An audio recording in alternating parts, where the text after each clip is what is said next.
Final word. Oh, it's back. You heard Boss, didn't you? The final word. He sets it off. Go. Boss sets it off with that. Yeah. Come on. This is the final word. I like how you did it. You gave all three of us first, and then he come in with the final word. You can start that at the beginning and let us call behind you, right? Man, I felt it in my soul, bro. Yeah. You did it in your soul. That's what's up. He. Ooh, I'm glad we back. Oh, man. Back in there. I'm so glad we back. Look, everybody in there like, back in let's there. go. Let's go. We're doing it like Glorilla. Like that Glorilla song. Let's go. Yeah, man, we definitely back. A good time to be back, too. Final word. We Dallas Cowboys, we 9-3. I ain't drinking no Kool-Aid, but daggone it, I like it. Man. Ooh, wait a minute. No, you ain't no way. No, you shouldn't be drinking no Kool-Aid. I ain't drinking no Kool-Aid. I've seen this before now, but I do like Kool-Aid committee is over here now. Come on now. Now that's you, Law. You the captain of the Kool-Aid. I got the Kool-Aid by the gallon. You got big pictures of Kool-Aid. Boss right behind you though. No, big. Oh, you ain't checked me out lately, boy. I done said your name so much. You drink a little. You ain't drinking no, you ain't heard me within the last 24 hours, bro. You said the last 24 hours. Man, bro, I brought you up yesterday. I said, see, y'all don't understand. This is why Big Game James be mad, bro. I was letting... When Jerry came out and he was like, we benched Zeke. We gonna talk about that tonight. He. I was cool Jerry. with that. You was cool with it? Hell yeah. Start Pollard and bring up Zeke in the backup. It's okay. Why everybody got me in their feelings about it, boss? Guess what? Because he let the cat out the hat. Because he let the cat out the hat, bro. Yeah, he did. Yeah, and that was prime opportunity to keep people on their heels. Right, and Zeke the leader, dog. You know, you don't undress the leader like that. You know what I'm saying? You keep that in house. I feel that. I see where you going now, boss. Yeah, bro. I feel that. And I thought about you, Big. The first thing I said is this is why Big be mad, bro. And y'all gotta respect Big. That's the first thing I said. I said the first thing I said, y'all. I said this is why he say they always do something. Yup. And I even said it in my video. The two things that frustrated me about Dallas Cowboys is that meddlesome stuff and maybe not getting a guy. Facts. Right. They went out and I know Odell Beckham been tripping about his knee, but at least they tried. So I gotta move away from that for right now. But that meddlesome stuff is still there. It's still there, right. Because if Dak Prescott phone went off, do you bench him and put Cooper Rush in for the first series? Right. Exactly. The final word. So we go over that. See, Jimmy knew how to do all Can that. I ask y'all though? Fam, can y'all ask y'all, is nothing wrong with Tony Pollard starting from here on out? Is that wrong? I got a little bit of a problem with it, but just little, not that big. Okay, not that big. Boss. That's why you my dog. I knew you wasn't gonna be that big. Yeah, not that big. When we start, this is what I'm just saying, boss. When we start now, drives explosiveness and have Zeke as that closer. I ain't mad at it because we talked about it. Hold on, let's go. Let's get it. Let's go. Yeah. Let's go. Yeah. The tunnel, baby. Let's go. Let's go. Yeah. The tunnel, Killed baby. by Chris Scope. I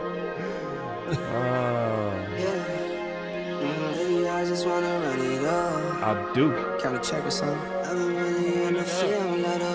Yeah. I wish boys listen to them lyrics. Yeah. I've been really in the feel letter. Rush, I let her feel lately. I just wanna run it up. I do. Don't need no deal. Hey, boss. Yeah. That picture you made of me is perfect because I like how it shows my tiger tooth. It show what? It shows my tiger tooth. I got a tooth that's and it shows my tiger tooth. And that tiger tooth is special to me. Let's everybody know who I am. And when I'm smiling, you can see the edge of that tiger tooth. I'm like, that's my Edward bone. He got my tiger tooth in there. Everyone say tiger when I look at see my tiger tooth.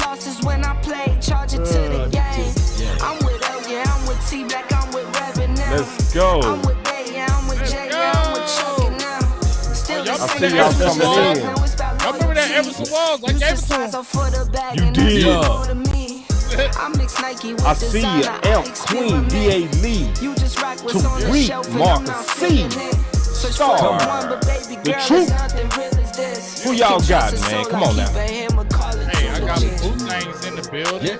You know, I'm gonna go because Law got 1,000. So we got Red Rebel 95, Sim Jamal, Marvin Hargrove. You know that's fam. Montana 808. He out here in Columbus banging it. You know what I'm saying? So you know, B Rob. You feel me? Cowboys Culture, T Smooth TV, Spiffy AC. Who you got over there, Law? Oh man, Trey on the Facebook, Scott Ricks, man, appreciate you. As Modius, Choctaw, man, there's multiple Choctaws out here, man, appreciate him. He got a multiverse going on, and I got Purple Soul, appreciate you, Mike and C Nick. I got Flo. I got a whole bunch of people, man. Even got a super chat, man, from Rebel 95, man. Appreciate you. He said, "Let go, let go, $2 holla." He came with the $2 holla on this side too. So let's go, man. Let's get it. All right, so you know we finna come right off the top turnbuckle, bro. So let's go and get it. So we gonna start with something from the very top. All right. Oh, Big, we always kick it off with you, bro. Yeah, I know, bro. That's why I want to kick it off with you, bro. I hate it. Okay, so let's kick it off, bro, with this, man. They got us favored. I hate it. The Super Bowl, so let's. They do it on purpose. I'm gonna just go ahead and say they do it on purpose. They don't want us to go to the Super Bowl. So you know what they do to us? They try to jinx us. That's what they do. I just feel it in the air, boss and Law. I mean, am I wrong? Because the Eagles are 11-1, and right now one of the most dominant teams, and they're going to put us above them, and they beat us, and they're going to put us above them. You're trying to jinx us. That's what y'all trying to do. Y'all don't want us to go. See, this is what it is, okay? And I don't try to believe in the myths and stuff like that, but a lot of people love us or hate us. Michael Irvin said it, either love us or you hate us, but you will tune in to watch us each and every day. That's what Michael Irvin said years ago. You're either going to love us or hate us. So if you love us, you're going to go hard. If you hate us, you're going to go hard too. Right, boss? Right, Law? And I just feel like this is a hater move, y'all. Why would you put us at 50% for Super Bowl and stuff? We ain't sniffed the Super Bowl since 95, boss and Law. Now all of a sudden we the top dogs, and we 9-3. Y'all trying to jinx us because y'all don't want us to go because I like that. But I feel you. But they're trying to hate on us. I feel like they throw that energy out there because they know we got a good damn team. They worried about us taking it to the top, and they'll do anything to spite us, in my opinion. B-Love said, "Boss, you are handsome and smart. Thank you, B-Love. You're amazing, whoever you are. That's so sweet of you. Thank you, lady." B-Love, yeah. Go ahead, Laudo. To be loved. To be loved, someone you miss with your way. Smart. Be love, whoever you are. I'm gonna be looking for your comments from now on, and you bet not share it with them other dudes, cause I get jealous. Don't share that with nobody but me. Whoever you are, be. I got my boo though. She told me I'm handsome and smart too. That's what I'm talking about. All right, cool. Yes. F you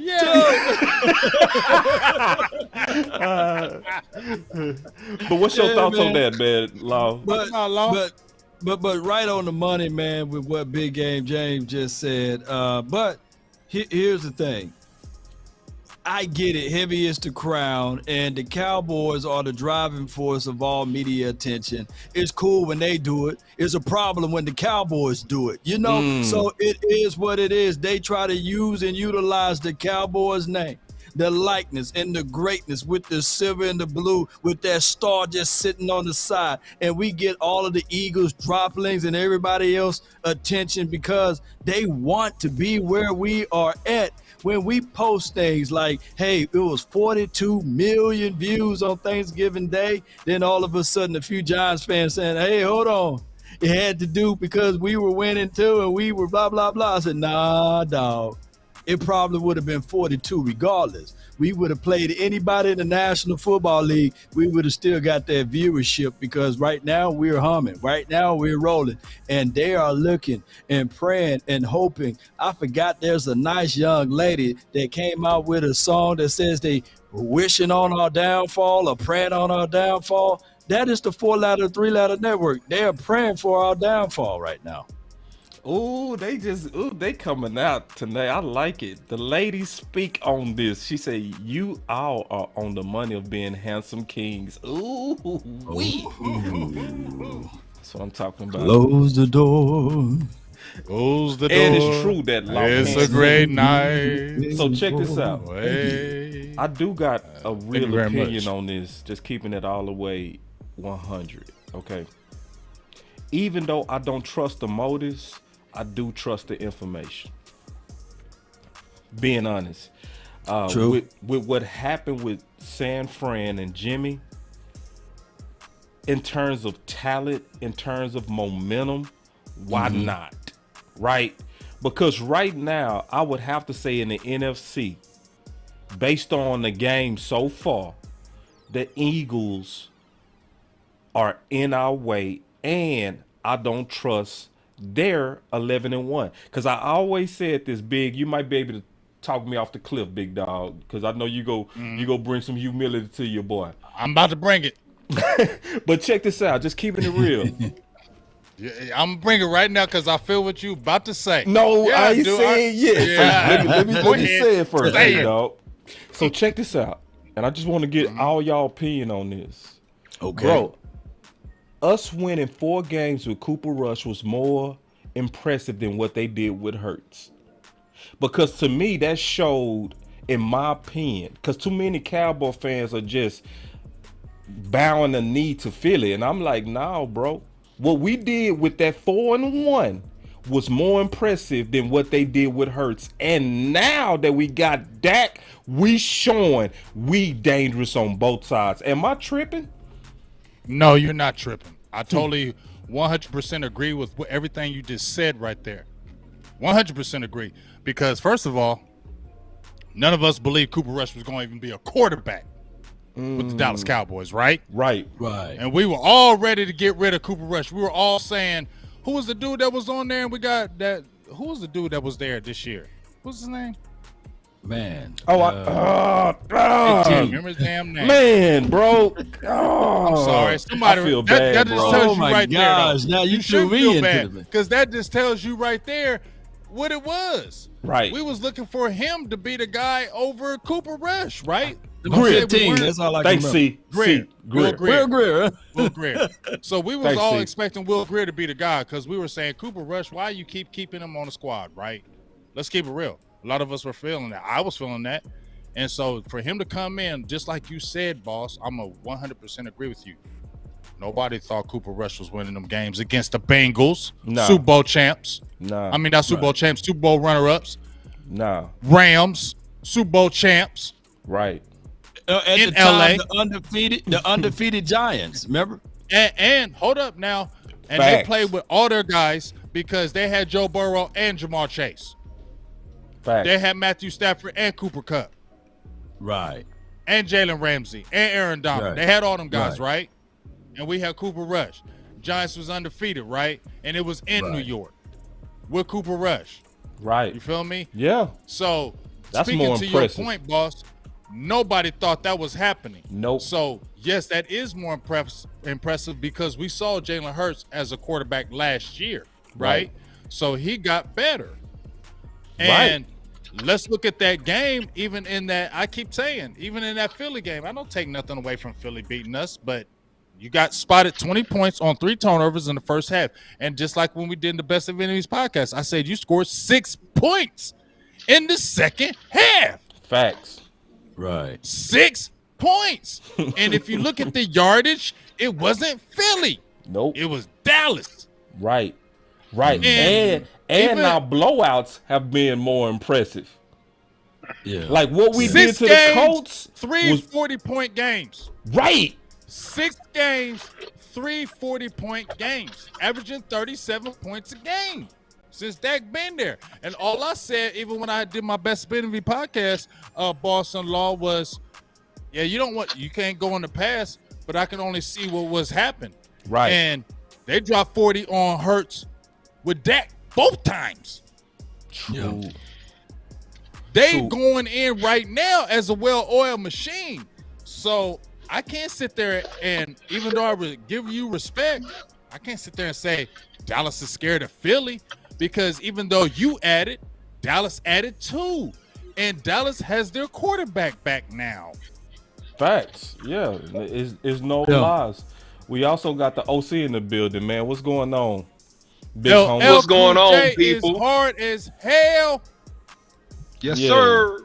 So, OC, let me catch you up, big dog. So, this is the deal. We dealing with the real probabilities, and we were just kind of going back and forth on it, because I agree this is a trap, because Dallas plays better as underdogs, but I do agree with the data. If there's any year for it to be our year, for any year for us to not actually be delusional on it being our year, is this year. And it's not just because of the talent, it's because of how everything is laid out. So we want to hear from you about that, OC. Yeah, so if you look at the NFC in itself, the Tampa Bay Buccaneers are a mess. The Los Angeles Rams are out of it. The San Francisco 49ers are dealing with a hurt Jimmy Garoppolo. And the Green Bay Packers are just, besides beating us, are not very good. So if it was any year for us to really have an impact and splash and get out of the NFC, yeah, this is definitely the year. 100% agree with that. I think that the Cowboys' opportunity lies really in finishing the season strong and doing everything it can to grab that first place seeding out of the NFC East. I think that will bode extremely well in the playoffs, and even in some controversial games they may have to play in the postseason. So if the Cowboys just take care of business and remain steady, if they can do that, the Cowboys should be in really, really good shape, and also sticks to the script, use play action pass, run the football with conviction, and play sound defense. And if the Cowboys do that, we should be in really, really good shape. And by the way, I mean, the Cowboys just beat the Colts like Jamie Foxx beat his slave master on Diego Unchained. I mean, they beat the snot out of them like with a bullwhip. You know, they beat the Colts. They beat the Colts like they tried to steal Jerry Jones' first Super Bowl ring. I mean, They beat the Colts like they messed up their marketing deal with Pepsi. I mean, they beat the mess out of the Colts. So anyway, that's my take on that. All right, Law, what you got, big dog? Well, all things are valid with what you guys are saying, and I have no rebuttal. I have no other comment to add to for this. It's one of those things whereas we just have to sit back and wait for Cowboys versus Eagles, because there's no way we can put it. They played the Lions, right? And the Eagles barely beat the Lions. We beat the Lions, and they say, well, it's because this and that. And then they say, well, we beat y'all. And then when we bring up last year, they say, well, hey, it's last year. What about this year? And all last year, looking for Gilly the Kid and all of those other guys,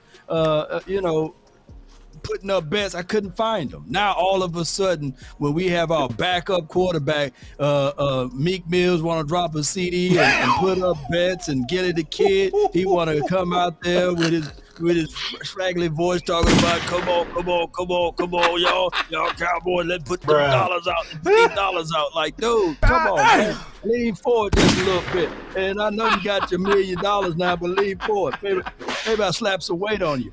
On both of them, Meek Mill and Gilly the Kid. Now they want to bet these hands. You know what I'm saying? So bet these hands. All of a sudden they want to bet, but we couldn't find them. Right. We couldn't find them when Dak was out there, but now they want to bet. Come on. We'll be waiting for them. Let's go. Hey, Law, I got something, bro. Listen, this is about us too. Don't trip. But this is important, bro. What is going on, bruh? What is going on at Jackson State with Deion, bro? Can you help me, bro? It is going crazy right now, bro. They got Deion Sanders.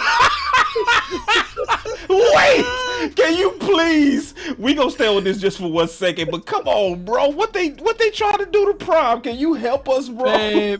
Man, you know I don't like JSU. I love JSU. That's my alum, man. Yeah. And Prime did a wonderful job with Jackson State putting us back on the map and these sorts of things.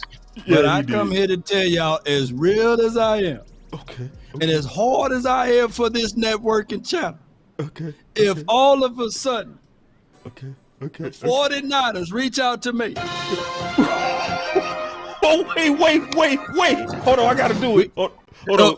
Breaking news, the 49ers now signing Law Nation to a $45 million contract to talk podcast and see if he can convert Law Nation over there to the Empire. Look, I'm going to be like, man, I hate to say this, but for $45 million, bang, bang. I ain't gonna say the rest, but you know what I'm talking about. And I'm be sitting there like, man, y'all just work with me now, because that's what happened. Colorado done knocked on the door and said, Prime, hey, we got $45 million for you, man. And all Jackson State was paying the man was $3. What would you do? Man, come on, bro. Listen, $45 million, what would you do? And you making $3 million. Listen. You already know, bro. You got to go with the money, bro. That's not even and it's just sad that people really, in my opinion, trying to make news like he's supposed to stay down with the SWAC and turn down that much money. It's like, and at some point, we got to stop, in my opinion, trying to call people blackness out. Because they make moves that's based on what's best for them and their families. And he raised a good point. When he said, listen, I'm still going to be hipping black people. I don't know what's wrong with y'all. But they trying to treat Prime like he a sellout. It is just the craziest thing in the world because he took a job and he raised all that money for JSU. I don't get it, big dog. He did raise a lot of money, and on top of that, Colorado football program is 75 to 78% black too. So it's a big, was it Big 12, Pac-12? What is it? What conference that is? Big 12. Colorado, Big 12. Pac-12. Big 12. Okay, Big 12. See, I don't even know my colleges like y'all do. But I can tell you that collectively, Prime did it for two reasons. Let's not get it twisted. A man will fight to the edge of the earth for his son. Right. And this is a prime opportunity for his son to get the spotlight and the accolades, because I seen Prime put his son numbers up this year, Shiloh Sanders, up against Bryce and whatever the guy for Ohio, State. So he put his numbers up. I mean, Bryce Young, I meant to say, for Alabama, whatever school. He put his numbers up against those kids, and his numbers just good. But they're like, hey man, that's swag. So he didn't get no echoes. So he was like, that's my son. And if I had a son, I would go to the edge of the earth too for him. And I know that y'all would do the same for y'all's son. Y'all would go to the edge of the earth. But now they say we give you money, plus you can go to the edge of the earth. Shoot, Prime did that for his son. Y'all, whoever's saying otherwise, don't pay attention. That man don't like his son. He love his son. Yeah. Did y'all have anything on that? Because I'm finna pivot it right on back to something. Did y'all have anything on that though? No, man. I just. Go ahead. Go ahead, Big. Will y'all stop being polite? Y'all get on my nerves. You go ahead. Okay. You go ahead. Well, somebody take the mic. I'll take it. I have no problem doing it. You know that. But just my quick things on it. I'm going to disagree with Law on that last point, that I think it wasn't just for Prime. It was his son. I think that he felt his son was disrespected when he said his son came right in as a freshman, sophomore, and did. I mean, his son is nice, because I watched him. Yeah. I watched when Prime was coaching in high school, and I watched the documentary with his son. And I wondered, and I ain't gonna lie, when I seen Shiloh, I wondered, is he playing this because of his dad? I wanted to see if he's playing this because of his dad. And I watched it, and I'm like, no, this boy is a dog. Like, he's really a good quarterback. He's got the size, he's got the measurable, he's got the speed, he's got the arm, he's got everything you want in a quarterback. But when he followed his dad, I knew they were going to play him and be like, oh, it's the competition. So I believe you 100%, Law, when he said, I'm coming to Colorado. This is from my son, because my son's going to be the starting quarterback for Colorado, and he about to show all y'all he a dog. He about to show all y'all. And once he show you all y'all he a dog, all them recruits going to start coming. It's going to be based on his son for real. Because they're going to be watching how his son plays at Colorado, and if his son turns all the way up at Colorado, watch all them recruits come to Colorado.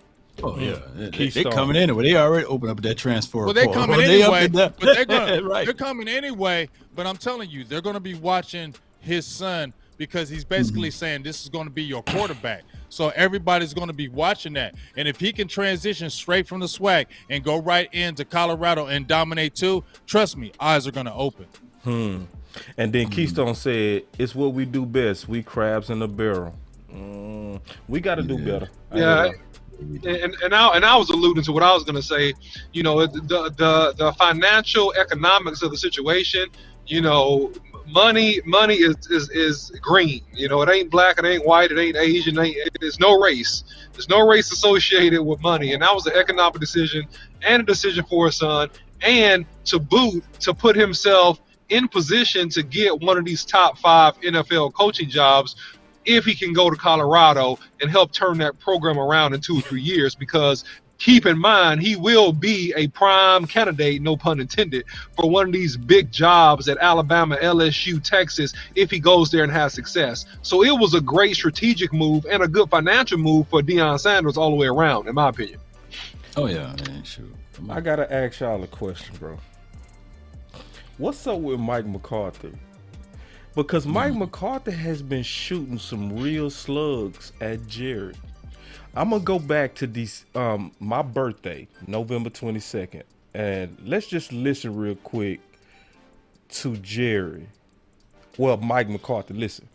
This is from the fan.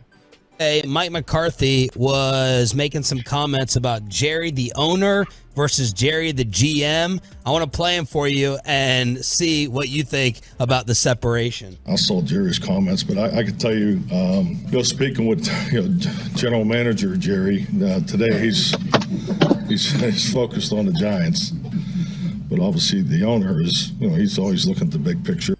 What's he? And it's been going on and on and on. So we all know after the win, everybody had questions on why Zeke didn't start the game. And what happened? I like Mike McCarthy. Go ahead, because I'm gonna talk about it while I cue it up. I love Mike McCarthy right now. Just how he said that. Just how he said that. I love Mike McCarthy even more now. Just how he said it. Jerry, the GM, he's focused on the Giants. Jerry, the owner. Ooh, hey, and this is this is gangster. And then this is the thing. So let me play this clip real quick, because this is Mike McCarthy showing his frustration that Jerry let out the bag about the rumor of why Zeke wasn't starting. Here we go. Hold on. Fine. Benching? What is this? Is that Jerry's? It's a benching or a fine? It's your room, correct? It's a benching. It's one game benching right there. That's the president. He's not going to start.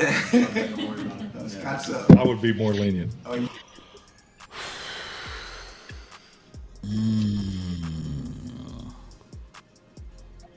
And then he didn't stop. Oh God. Yeah, dropped the mic. Oh God. God, dog. Ooh, Mike McCarthy. He playing a dangerous game. Can I be honest? He playing. Yeah. But this is the thing. Jerry today acknowledged that he was wrong based on what Mike McCarthy said yesterday. What's y'all thoughts on Mike McCarthy pushing back and just y'all feeling on it? I'm gonna go around the circle. I'm gonna start with you, Big. I absolutely love it. I know you do. I absolutely love it. Push back, fight back, do all that. Say hell no, shut the hell up, Jerry. I don't care what the hell you do. You know what? Because Jerry will respect you then. Right. See, that's what people don't understand. People think Jerry just wants a puppet. I want to tell y'all something, and I know y'all gonna trip on me. I'm gonna say it again. I know y'all gonna bug on me. Like, Jay, you just be bugging out with that. But Jerry's birthday is 2 days before mine. He's a Libra. I know his damn mindset. And when you stand up to him and you actually be like, man, I ain't listening to that, he's gonna respect you more. He's gonna give you more leeway and more power, dog. He is. I know it. Yes. And when he does that, that's when Jerry looks at you like, you know what? I like Mike McCarthy. He stands up to me. He talks back to me. Man, I'm telling you, it's the truth. Y'all don't think that, but it's the truth. That's the way Jerry thinks. And so when Mike McCarthy does that, he don't get mad at Mike McCarthy. He's like, you know what? I shouldn't have did him like that. My bad. You know what? I don't have no problem saying that. And because I like McCarthy, a good ass coach, and look what he's doing for us. That's how he will do.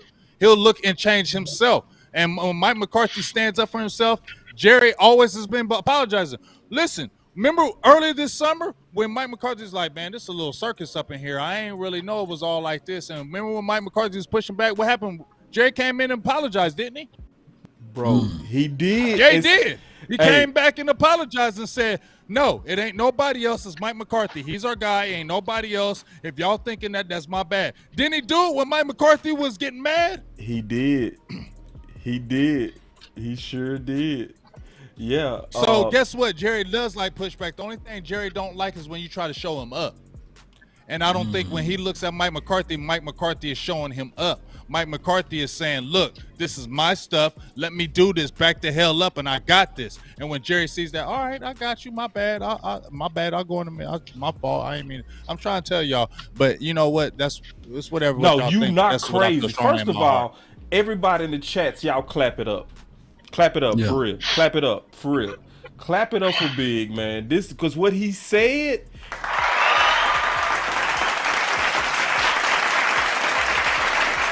I got the evidence of it right here. I want y'all to listen. This happened today. Jerry, you had mentioned after the game that there was some disciplinary action with Zeke, and that's why he didn't start. What exactly happened there?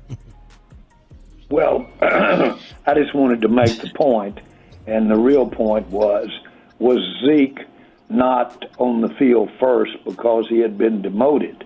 And that's just not the case. That's not what you said, though, but okay, go ahead.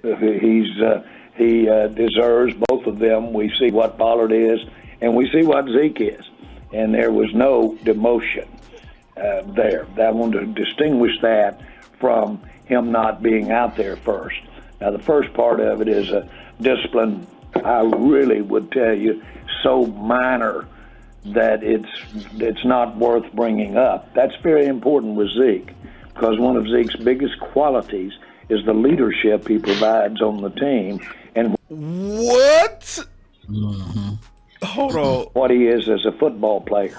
He is as complete a focus on going out there and being there at every practice and getting every rep in that you can have. So I just wanted to make the point that this was one of those technical adjustments that people make to have meetings and have discipline in the meetings and have people's attention in the meetings and things like phone going off or all of those kinds of things. It was an area like that. Jerry, thank you so much for mentioning it. Yes. It really is something I shouldn't be talking about, frankly. It's a coaching internal thing, and let them do their deal. That's why I said give Big a hand. Come on now. Yeah. Because Big, give him a hand, bro. Big, that was so on point what you just said. And that is a perfect example of what you just said. Can you expound on that some more? I mean, like I said, I just feel like Jerry, he doesn't want somebody like Jimmy Johnson was somebody that would blast him, like disrespect him in the media. And that's why he took it personal with Jimmy. And because Jimmy would say flat out, he don't know what he's talking about. He don't know no damn football. Like Jerry would take that personal. And then that's what started that friction. Yep. But I don't feel like what Mike McCarthy is doing is disrespecting Jerry when he does that. It's about football. I feel like it's about football. Back the hell up off me. You gonna let me coach this team or not? Right. You gonna let me do this or not? And I feel like when he looks at Jerry like that, like, man, what's up, dog? You gonna let me do this or not? Yeah. And Jerry's like, all right, my bad. I'm gonna chill out. I'm gonna go ahead and back off. Because he already knows he's over, blah, blah, blah, over top. He knows he's like that. And I feel like when Mike McCarthy gives that pushback, he respects it and is like, okay, it's cool. You know what I mean? Because I think he does respect Mike McCarthy because what he did at Green Bay. Yeah. And guess what? He wins against Houston. It's going to be the first back-to-back 10-win season since 95, 96. He's got to respect it. You feel what I'm saying? He's got to respect it because Mike McCarthy is doing something that a lot of coaches haven't did in over 20 years. So even though Dallas may have flopped last year, you can see 12-5. You're already 9-3. You have winning seasons. This guy knows what he's doing. Look at the culture at the team right now. Let's keep it real. Are we mad at the culture at the team right now? I like the heartbeat of the team right now. Love it. I feel good about the team right now. Now, I'm not Mm-hmm. going to sit there and say I'm drinking Kool-Aid, but what I will say is I like the way Mike McCarthy has steered this ship even when Cooper Rush came in. Nobody thought Cooper Rush was going to win that many damn games. No. Let's keep it real. Nobody thought it. And they beat the Bengals. I don't care what their record was when we played them. They beat the Rams when they had all their stars, and they beat them with Cooper Rush. That's the testament of the coach. And you said it yourself, boss, that he has reeled in Kellen Moore. Yep. I already sit there and said 30-30 club, right? Yep. It's 30 rushes, 34 passes since Dak Prescott has come back. So that's got to be the testament of the coach because you sit there and said Kellen Moore is a pass-happy guy. So that has to be the head coach if you're reeling in and still doing 30 because we was wondering, is he still going to do the balanced run pass when Dak Prescott is in, or is he going to go back to being pass-happy Kellen Moore? And if you look at the stats, since Dak Prescott has come back in those 6 games, it's 34 passes and 34 rushes and 30 passes. And that's what it's been, balanced. So that has to be the coach and not the coordinator. So I got to give Mike McCarthy props, and I like what he's doing. So hell yeah, I like what's going on. And I hope they keep him as a coach. I'm proud of Jerry for backing up off that. Yeah. I mean, pick your battles, man. And Jerry Jones finally backed up off of it, said, hey, man, I was wrong. Let me get up off of this spot. Yeah. But I tell people all the time, if you team Mike McCarthy, put MM in the chat. If you're not, then put no MM in the chat. So we can know where we at. I'm still like, before the season kicked off, I said Mike got to prove one thing for me, and that is winning a playoff game. And then I will give you guys my thoughts. But all this year, I'm going to tell you guys to put that in the chat. One game so far really kind of like made me want to pull my hair out of my head, and that was the Green Bay Packers game. And that made me think differently of Mike McCarthy. But now he's winning me back over. Hopefully, when we get to this playoff, he win me one playoff game, then I can say, yeah, I'm feeling this dude. But right now, I'm still in the middle. I'm not to the left nor the right, but I'm right dab in the middle. But for what we can see that this team is different under his leadership, we can see that he pretty much moving his weight around. And I didn't know, Boss Cowboy, Big Game James and the OC, that when you get gilded, I didn't know, or unsullied, I didn't know that you can grow a pair back. I know. He's been growing them back, man. I know. They little raises now, man, but shoot, they get bigger and bigger, man. So I'm saying, hey, man, do your thing, dog. Keep doing your thing, bro. Yeah. Woo. Man, it's about time Mike McCarthy stood up and said something publicly contrarian to Jerry Jones. I was proud of him. I mean, I think it's a personal victory. You know how when you got, didn't y'all have older, like, grandparents? If anybody has older grandparents, you'll know what I'm talking about. You know how when they get older, they just start cussing?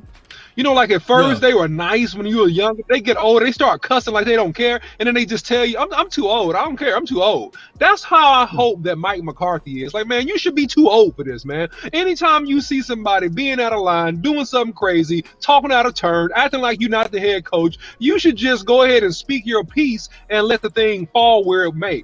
At the end of the day, the man got to pay you anyway, and you're doing a great job, much better than Jason Garrett, I might add, in his tenure with the Dallas Cowboys. So, hey, man, he is an asset, right? He's a commodity and an asset to the Cowboys, and the Cowboys would do well to try to keep him around.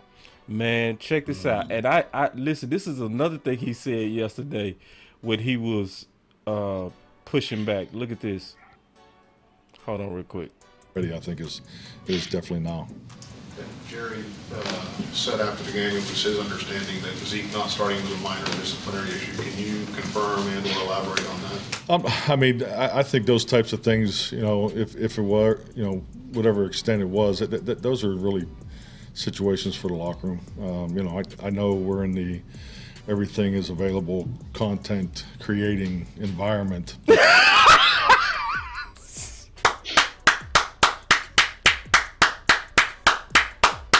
Hey, Law, I'm not in the middle, bro. I'm all the way over there with Mike McCarthy, bro. That's real.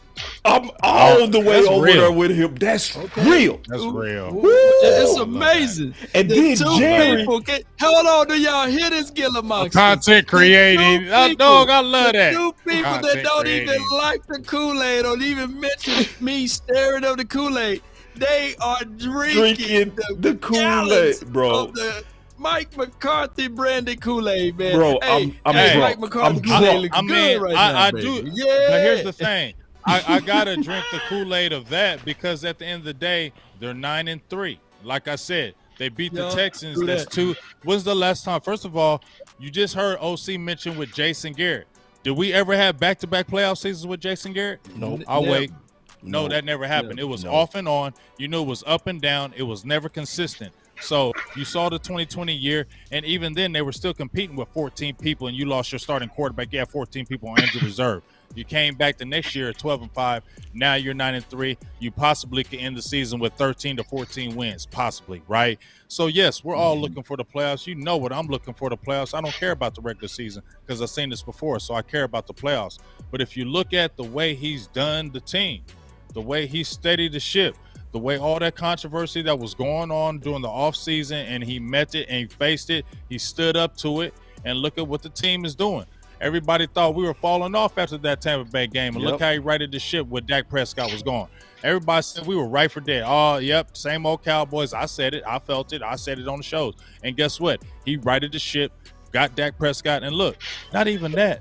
You see what he's done with Kellen Moore, balanced the team, made it get more run aggressive, right? Facts. The things that we were wanting the team to do. We want to run the ball more. That's what they're doing. Right. We said we need Tony Pollard, who's explosive. He needs to get the ball more. Look what they're doing. I mean, come on, y'all. We can't hate on this. Now, look, the things that we were asking for, Tony Pollard's getting the ball, right? He's getting them on explosive plays, right? They're doing the things that we want them to do, right? So why are we going to get mad and complaining? Because I've been seeing Cowboys fans still complain about stuff. And why? Because they're doing the things that we want them to do. Now, y'all said, and I'm listening to y'all, and I'm not, tell me if I'm wrong, we said they don't do enough to exploit the number one receiver. We don't move him around enough. We don't give him enough targets. Are they doing that with CeeDee Lamb or not? They moving CeeDee everywhere. Yes, are they moving him around? Yes, are they focusing him as the number one man? Yes, they are. Are they getting him the ball? They're doing what we said they weren't doing, and they're doing it now. So are we really getting mad? No, I'm not. Hey. No, I just hope that this is a segue over to my guy, the OC over there with CeeDee Lamb about is he a number one wide receiver? Because I love you, my dog over there, man. But I just want to know, man. I just want to check your temperature right now. Is he a number one? Just put loud face right there. Put loud face. That's loud. That ain't me. That's loud. Let's go, man. Come on now. I want to see this fight. Let's see this.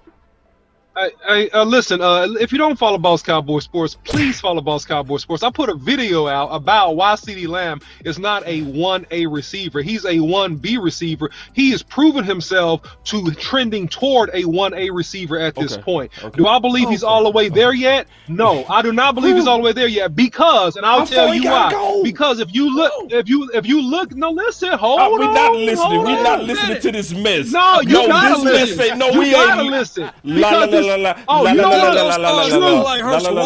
to hear the truth. No, we don't want to hear the truth. We don't want to hear lies, bro. You can't handle the truth. No, go ahead. You can't handle the truth. All right, go ahead, bro. I ain't gonna cut you off no more.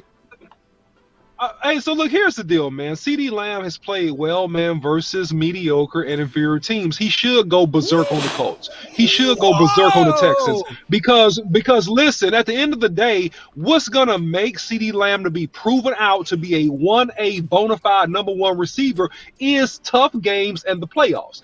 That is what's gonna prove him out to be the man, right? You can do all you want to do versus teams that you should be. But what happened at Tampa Bay? 5 catches. What happened versus the Philadelphia Eagles? He didn't do much. What happened on the games that we lost and the tough teams that we played?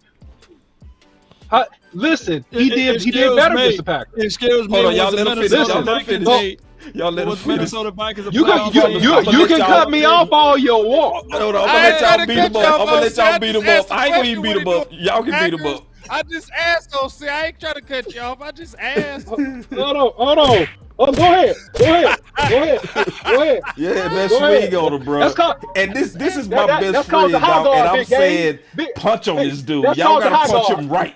That's called the high guard right there. Go ahead. Hey, I'm gonna let you get your shots off, then I'm gonna counter punch. Go ahead. Get your shots off. Go ahead. Get your shots off. Let me get my shots off right quick, OC, because he tore up them Packers. He came against these last 5 games is when he's really been turning up. He had a big game against the Giants.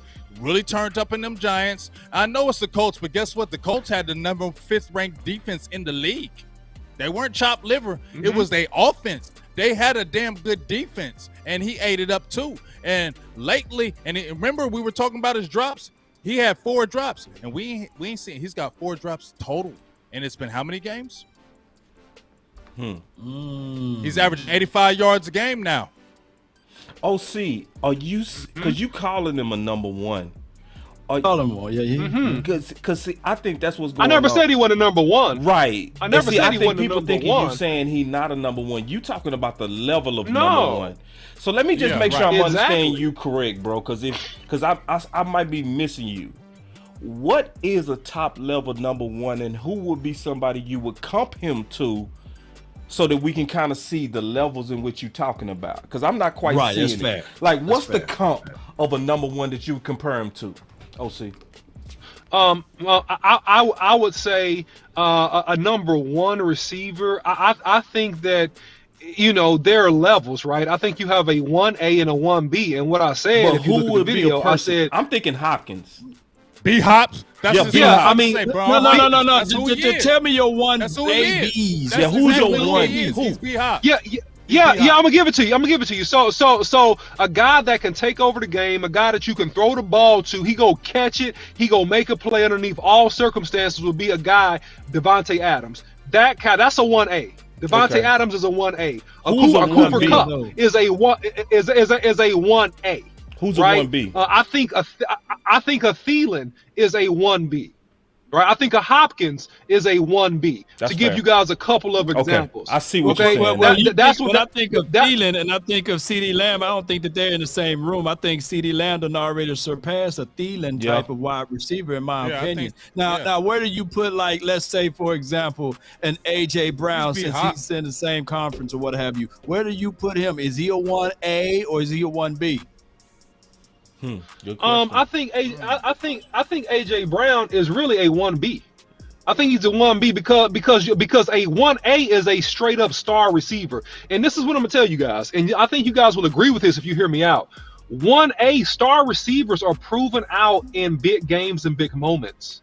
And what I'm saying is that CeeDee Lamb has not proven out yet. I'm not saying he won't.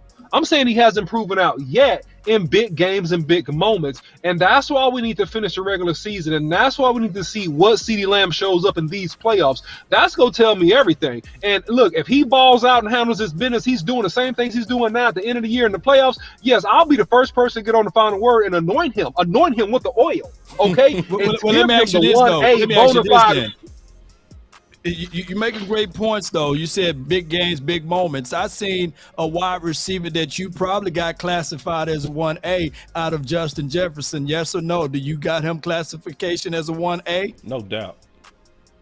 No doubt. I think he's a 1A for sure. He's the go-to guy. 1A for sure. And I've seen him disappear in that Eagles game. I seen him disappear against the Dallas Cowboys every time he played against the Dallas Cowboys, by the way. And I seen CeeDee Lamb show up tall against the Eagles. I seen Lamb show up tall against the Vikings or what have you. So what makes him so much that far ahead of my guy, CeeDee Lamb? I appreciate you fighting for the nation. You mentioned 2 games. Right? I mean, you mentioned the Eagles and you mentioned his play against the Cowboys. You didn't mention all the other games he went berserk on Cowboys. Right? But yeah, I mean, that's fine. Everybody has a team they struggle against. It's common that everybody has a team that may have their number, but Justin Jefferson has been a bona fide star since he came out of LSU. He led the league in receiving touchdowns, I believe, in yards as a rookie. Okay? CeeDee Lamb didn't do that. He backed it up with another 1,000-yard season his second year.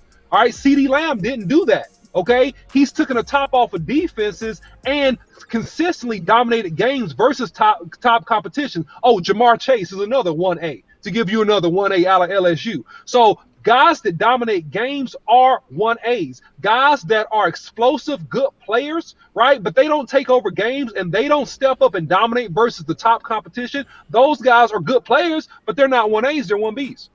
Objection, Your Honor. Objection. Objection. Let me jump in. Objection. Objection. I got to put this out there. Andy Dalton, Benjamin DiNucci. I'm talking about Gilbert. I don't think that this dude had a chance to get those type of quarterbacks throwing the ball to him. Excuse me, but CeeDee Lamb still had those guys throwing the ball. That's funny. Hold up. That's funny right now. Listening to you right now, Law, that's funny. Because last year, me and OC was saying he was the game changer, and y'all was saying you and Boss was saying it was Cooper. True. We was fighting for Lamb. Yep. And then we had to switch because Cooper took over. So now it's funny listen to you, Law, fighting for Lamb, and now OC not fighting for him. But this is crazy. This is crazy, Big. This is crazy to watch, bro. Hold on. It's crazy to watch, but excuse me. It is. Objection. I'm liking this, though. I'm loving it. The only thing that gives me saving grace is before the season even kicked off, I had my nuts on the line with CeeDee Lamb. You know what I'm saying? True. So I already whipped that out and said that whipped it out. Third year. And I said that his numbers should be comparison and compatible to, dare I say, other guy that wore 88 in his third year. And I said, and a lot of people kind of laughed at and scoffed at me, and I said his numbers could or should be better if Dak Prescott is healthy for the entire season. He said and lo and behold, it's still on the same page, even when we had Cooper Rush. Come on, baby. He got a point. But here's the thing. This is what I'm going to say about CeeDee Lamb. 2,965 yards in 3 years. 935 his first year with Dak Prescott out. That's where you can say 16 games played. He played 5 with Dak, 11 with Andy Dalton, Ben DiNucci, Aaron Gilbert. So he still got 935, and Dak was having a career season. He was averaging 44 pass attempts before he got hurt. So we can and CeeDee Lamb in that 5 first games, he was on a rookie record until Dak got hurt. So we can say he probably would have hit 1,000 yards his rookie season, right? He had 1,100 yards his second year, and that's on 111 targets his first year, 120 targets his second year, and now he has 111 already with 5 games still left. So you got to sit there and say that he got the potential and he's been showing it. The only problem I've been having with CD is those drops and the inconsistency on the routes. If he was better at the route running like the Amari Coopers, yes, you could definitely say he'd be the number one. You can't tell me you would have any debate if his route running was like Amari Cooper. Don't tell me that. No. No, I won't tell you that. That, I'm gonna tell you that that only means that I was right last year and Law was right last year, but I appreciate that. No, that's only saying that me and OC are right because now y'all both saying he a number one. So really, me and OC were right, and we forecast correct. Future. No, bro. Two things can't be true. Two things can't be true. Ain't that right? Right, OC? OC, didn't we project the future? We did. We said. He said he was the game changer, didn't we say, OC? We projected it. Yeah, and what I'm saying too that needs to be heard very clearly is that I say trending. Trending doesn't mean arrive; it means trending. On the way. All right, he's trending up. He's trending up, but you got to show me a little bit more. 1A, 1B thing. Is Terry McLaurin 1A? Ooh. Answer. I just pull up Terry's stat line right there. He's a 1B. He's a 1B to me. Okay. Because you know why he's a 1B because quarterbacks suck. Wait a minute. Good point.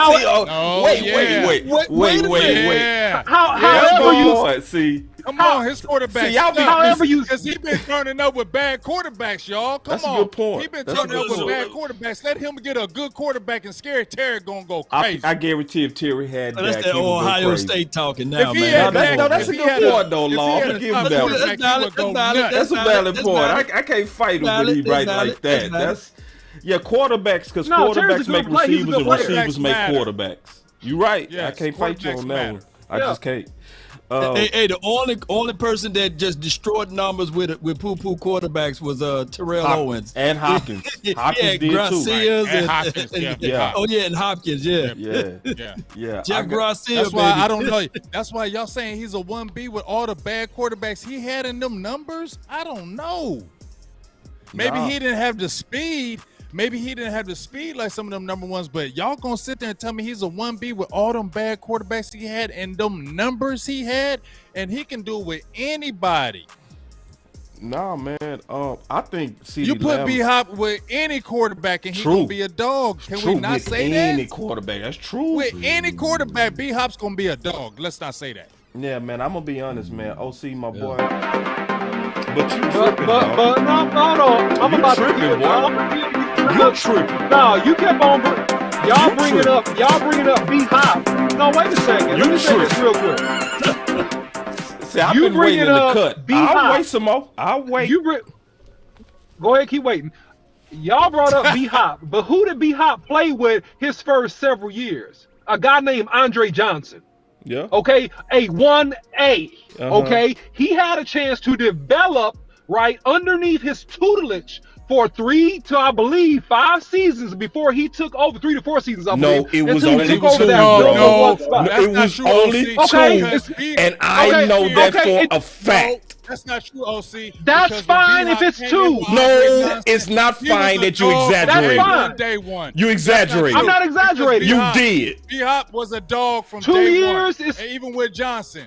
I'm not saying he wasn't a dog. I'm telling you, he had a chance to develop, and he wasn't the number 1 receiver coming into the league. That's what I'm telling you. I'm telling you clearly that it was A.J. Johnson, the number 1 receiver. He was the number 2 receiver. And however he did it, wait a second. And I'm in Boss Cowboys. You of all people, get all the buttons, boss. But you yourself, Boss Cowboy, have been on record. Go back and look at some of Boss Cowboy's videos about how you wax eloquently about a drafted wide receiver coming in and needing to have the benefit of playing with a veteran receiver to develop and transition to the NFL game so that he could be a true number 1 receiver. And that 2 years, 1 year, 3 years, however you want to put it, he had the opportunity to play underneath Andre Johnson and with him and learn from him and transition.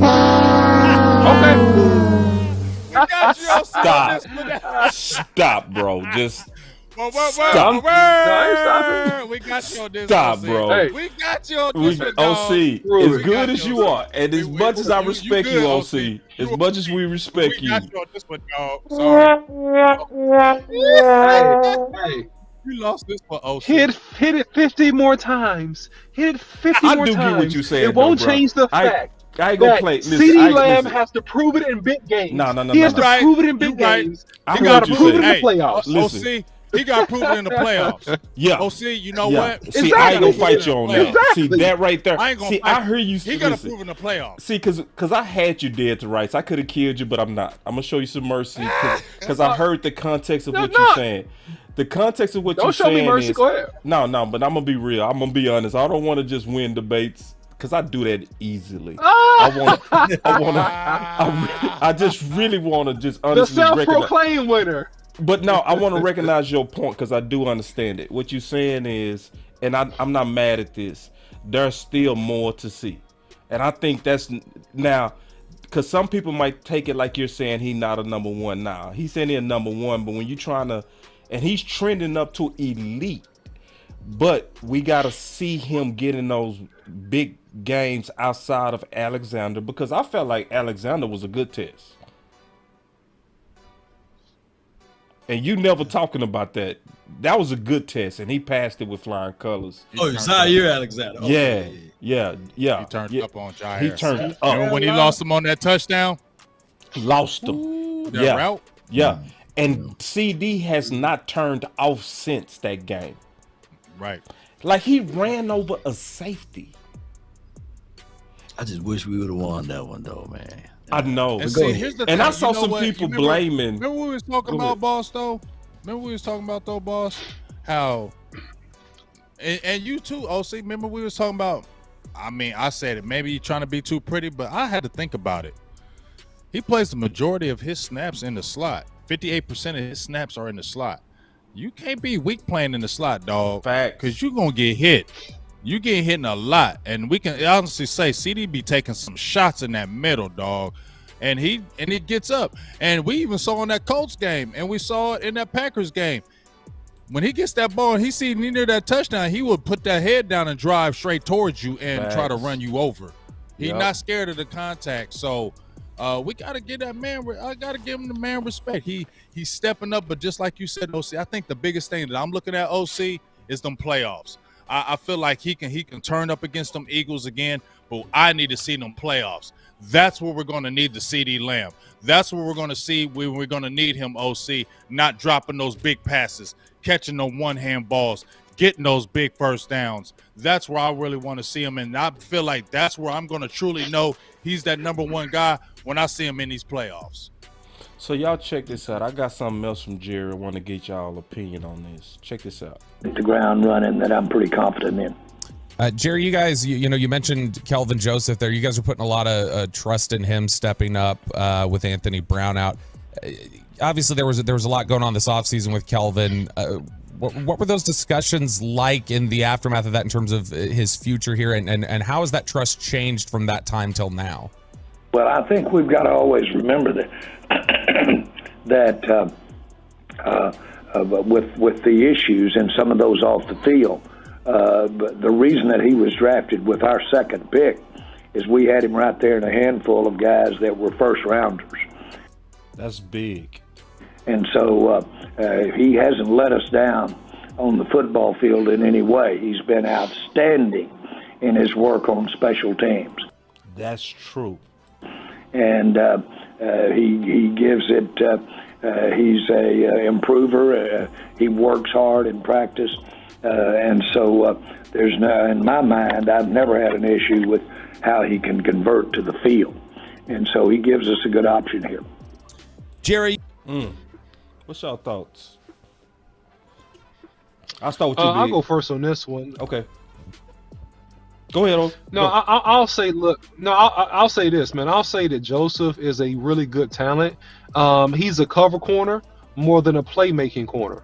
I think that he has good hips. I think he has good technique. I think he has good speed. I think he can cover, but he's not a ball hawk, man. And when you look at the players that have the biggest impact on the games, is people that can get their hands on the football. And so, you know, can he cover? Can he do the job? Yeah, I think with the reps, he can do the job. I think that technically he needs to work on some things based upon my observation and my understanding about defensive back, which, you know, I'm open to scrutiny on that. But I think that, he's a talent, man. Yeah, he's a talent. He can cover. But I think that you want guys that can get their hands on the ball, not just worried about blanketing the receiver only, but trying to make a play on the football. Oh, see, did you Let me listen get to my down video on today? this, man. I got you. I'm right after you, Law, because I'm all. No, I didn't see your video today, boss. I know y'all two about to. I know y'all two about to go all the way in on it, and what I'm gonna say is what I see in a vacuum out of Kelvin Joseph. I'm not gonna call him KJ nor boss man yet. He got to earn that name title. But what I'm gonna tell you guys right now is that I see a DB with training wheels on. Yeah. And we see all of the talent. He got oily hips. We know that he can redirect. I kind of slightly disagree with you, the OC, on him not being a ball hawk, because when in college we seen that he can fly around. We seen that he got a range and he can track the ball and get there from point A to point B. But my thing is, the problem is when you riding that bike with training wheels on, you can't get to his max capacity. And the Cowboys kept those training wheels on for the first 2 years. It's time to pluck those things off and let him ride the bike without him. And if he get those strawberries on his leg, just tell mama hush. He's a boy. He need to grow up. And this is him finna be a man. So the Cowboys need to take these training wheels off for these next 2 games and let him scrape up his knees. Let him make mistakes. Let him focus in on this upcoming week of getting ready to be the starting outside corner so that he can be ready and be prepared. Yes, we like Bland. Yes, we like what Diggs can do for this team. But Kelvin Joseph, for his skill set, and I know Big Game James and Boss Cowboy, they gonna break it down, and I know you can break it down too, the OC. But they're gonna showcase some of his talent, and he got it, and I truly believe it. You just got to take those training wheels off. Thanks. I said this on Sunday. Bland is better. Go ahead.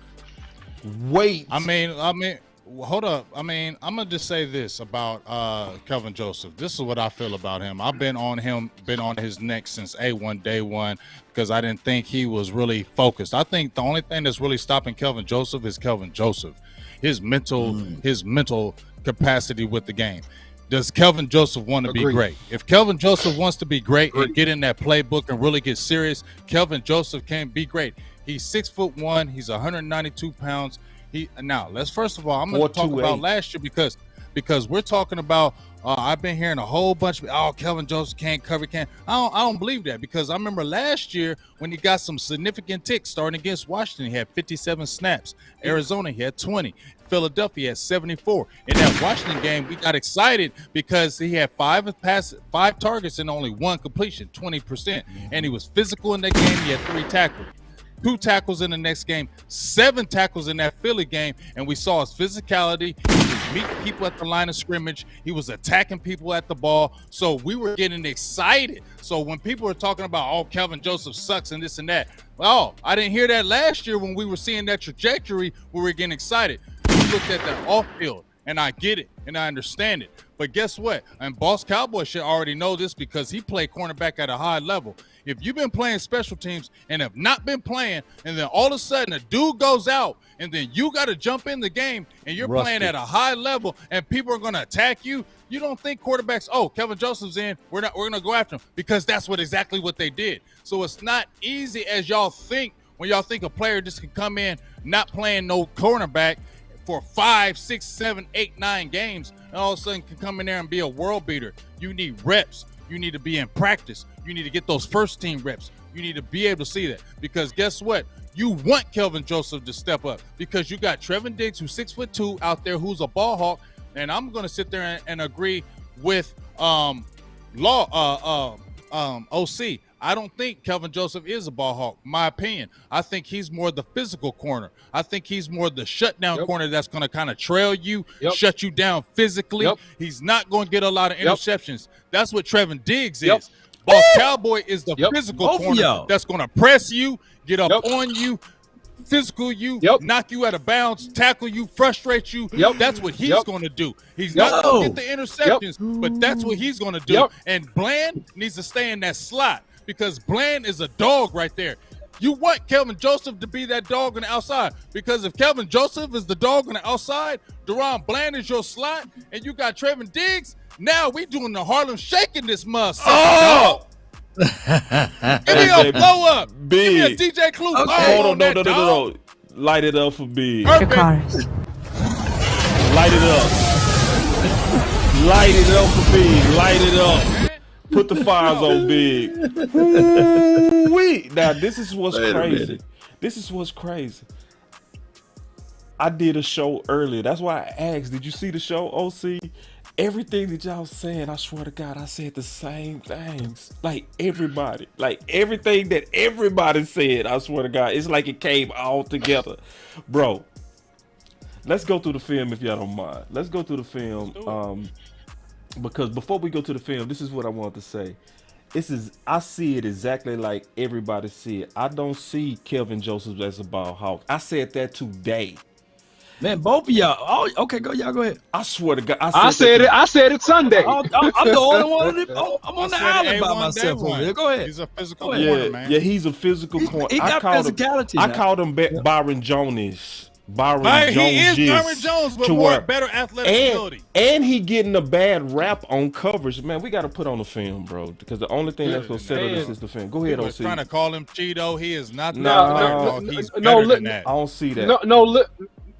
No, listen. I think his floor is a Jordan Lewis. I think his ceiling is a Darrelle Revis, who's a Hall of Famer. I think that's his ceiling.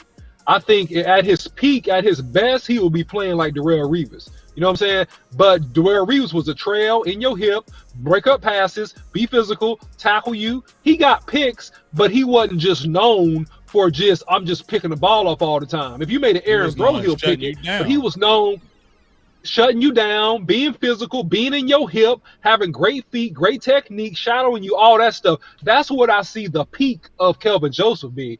That's what I think, man. And when you deal with my other guy, you know, hey man, I mean, dude, man, he's more of a ball hawk, you know, and that's he's gonna make a play on the ball. He's gonna have an opportunity to make more picks and tip it up, and somebody else pick it. And because of the way that he plays, and he's equally as physical. Yep. Let me say this too, though. Let me say this too, because a third of the Cowboy Nation, a lot of people last year were saying that the Cowboys should have went with Asante Samuel. Now he's having somewhat of a sophomore slump because he gave up 7 touchdowns this season. 7 touchdowns, Asante, and also passer rating when target is right at 106. And he's the second most targeted DB out there outside of Anthony Brown. So Asante is having a slump of a season. And there goes to show you that sometimes you can have a hell of a rookie year and then you can fall off. So right now, y'all, I'm just letting y'all know that it takes time with these young DBs, and you got to have patience. But go ahead. You ready for the film session, Law? Let's do it, baby. All right, let's get it. I like listening. The OC. All right. The film breakdown. So we gonna start with Bland. So we got Bland, OC. All right. Let me see. I'm trying I want to hear you, boss. All right. I got it, man. I got it. So, because you feel me? We're the corner, I got you, bro. You know what I'm saying? I got it, bro. We not hate on you, but no. That's my dog. He the no hate intended. Go, OC. I got it. I promise you, I got it because I did the film breakdown. So this is one thing. No, boss, do your thing. Okay, so the one thing that I'm seeing with Bland is you see definitely great feet, and you see exactly what you guys was talking about. A willing tackler and a physical tackler. Now, this is the thing. When we looking at Bland and you trying to grade corners, you got to also be able to grade them when the ball is not coming their way. So every time we look at Bland, the first thing that we also should look at is Joseph's as well. So in this way, at this particular one, that's Anthony Brown. But once Joseph's get out there, we go take a look at both.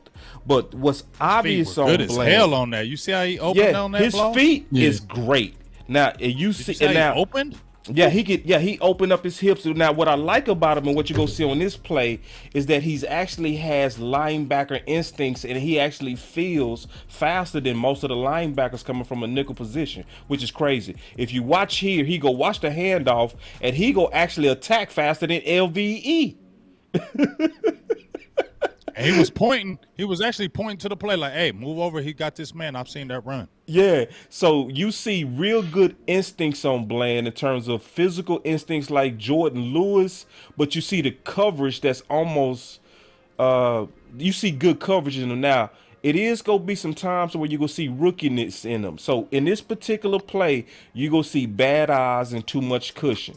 So what's going to happen here is on the post snap, he go immediately turn, which you shouldn't do. You should stay in your back pedal. And when you turn like that, you gave up too much cushion, and your plant was weak, and your eyes was weak, and you open up that much separation. So you can still see he's some things that he got to work on, but the natural instincts are there and it's clear. So another thing that you go see about him that's also obvious is that you go continue to see him make tackle after tackle in the open field. He's very natural. Like that. Yeah, he's very natural and instinctive at tackling.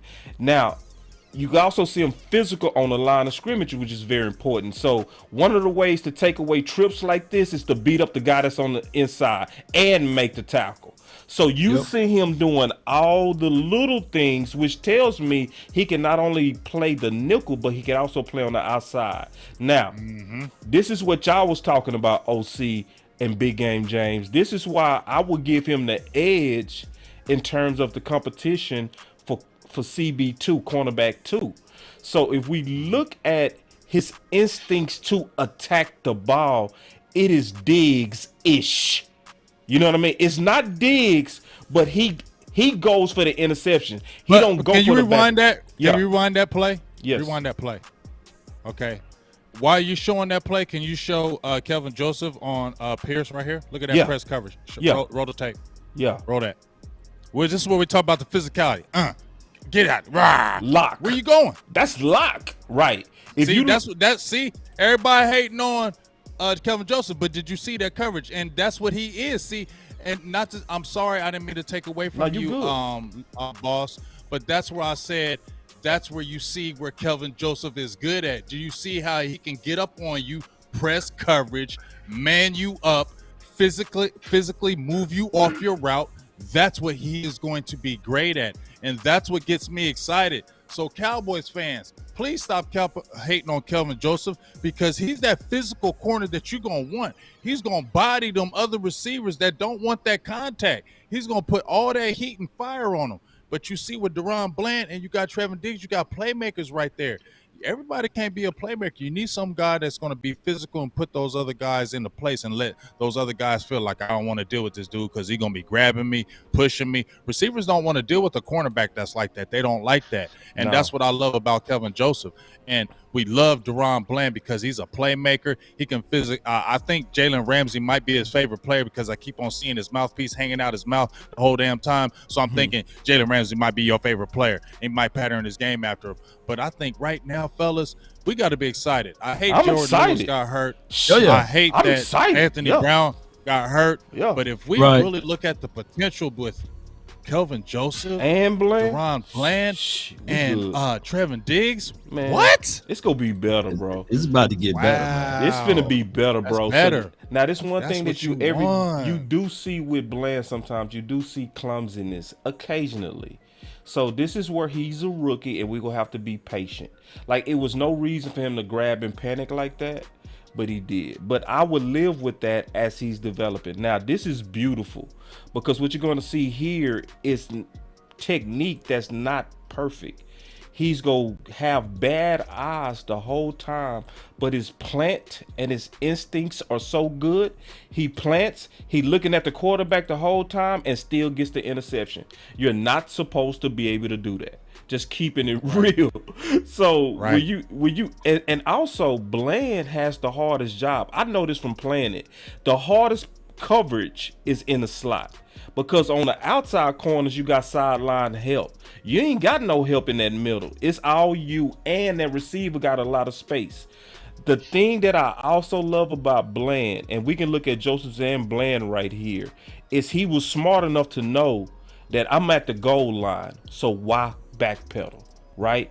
And he don't. He breaks on the ball, breaks it up, prevents a touchdown. So that's a great play. That's the film session on Bland. Let's then turn to Kelvin. where we focusing on the plays.